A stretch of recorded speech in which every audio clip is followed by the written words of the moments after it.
आज के इस मुकद्दस मौके पर मैं आपको अपनी तरफ से, पार्टी की तरफ से बधाई देने का काम करता हूं। दोस्तों, ये संविधान को लागू करने वाला दिन, जिस दिन देश के दस्तूर को और आइन को लागू किया गया, हम लोग हर साल रस्मी तौर पर मनाते हैं। लेकिन आज हिंदुस्तान के अंदर संविधान खतरे में है। संविधान के ऊपर लगातार प्रहार किए जा रहे हैं। वो चाहे किसी भी माध्यम से प्रहार किया जा रहा हो, दलितों को, शोषितों को, वंचितों को अधिकार का जो सपना बाबा साहेब भीमराव अंबेडकर ने देखने का काम किया और उस सपने को साकार पंडित जवाहरलाल नेहरू की नीतियों ने करने का काम किया।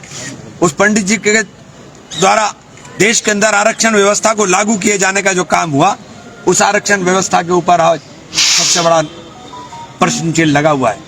मैंने, आप लोग देख रहे होंगे, रोज कल रेल के अंदर मैं आ रहा था और रेल में आते हुए जिस तरह से कर्मचारियों का, गरीबों का उत्पीड़न और शोषण हो रहा है, इस सरकार के अंदर भारतीय हालात खराब है। इसलिए लंबी चौड़ी बात नहीं कहना चाहता, लेकिन इतना कहना चाहता हूं कि आज मंथन और चिंतन की जरूरत है। आज जो लोग सनातन का नाम लेकर के नफरत फैला रहे थे, हमने बार बार कहा कि नफरत से कभी देश नहीं चल सकता, और जब आग लगती है तो आग ये नहीं देखती है कि घर किसका है।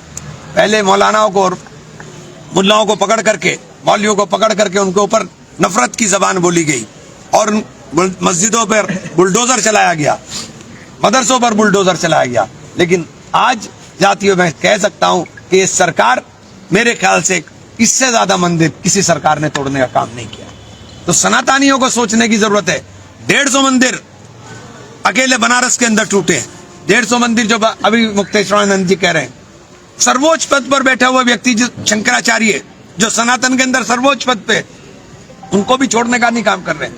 ये अपने आप को सबसे ऊपर समझने का काम कर रहे हैं। जो निरंकुशता बढ़ रही है, ये निरंकुशता हमेशा लोकतंत्र के लिए खतरनाक होती है। सब लोगों को सोचना चाहिए, क्योंकि संविधान के अंदर इस बात की व्यवस्था की गई थी कि सभी को अपने धर्म को मानने की आजादी होगी।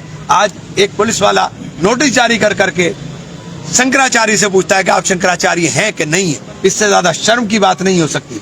शंकराचार्य का पद कोई संवैधानिक पद नहीं है, वो धार्मिक पद है, और वो धार्मिक तरीकों से उस पद को हासिल किया जाता है। उस पद को हासिल करने में सरकार का या प्रशासन का कोई मतलब नहीं है। लेकिन आज हालात ये है कि हर पद की गरिमा को घटाने का प्रयास किया जा रहा है।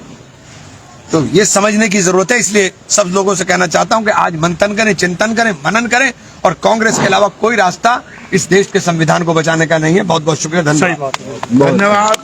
इमरान मसूद जिंदाबाद, इमरान मसूद जिंदाबाद, राहुल खड़गे जिंदाबाद। धन्यवाद। ये वो सभी यहाँ आए हुए लोग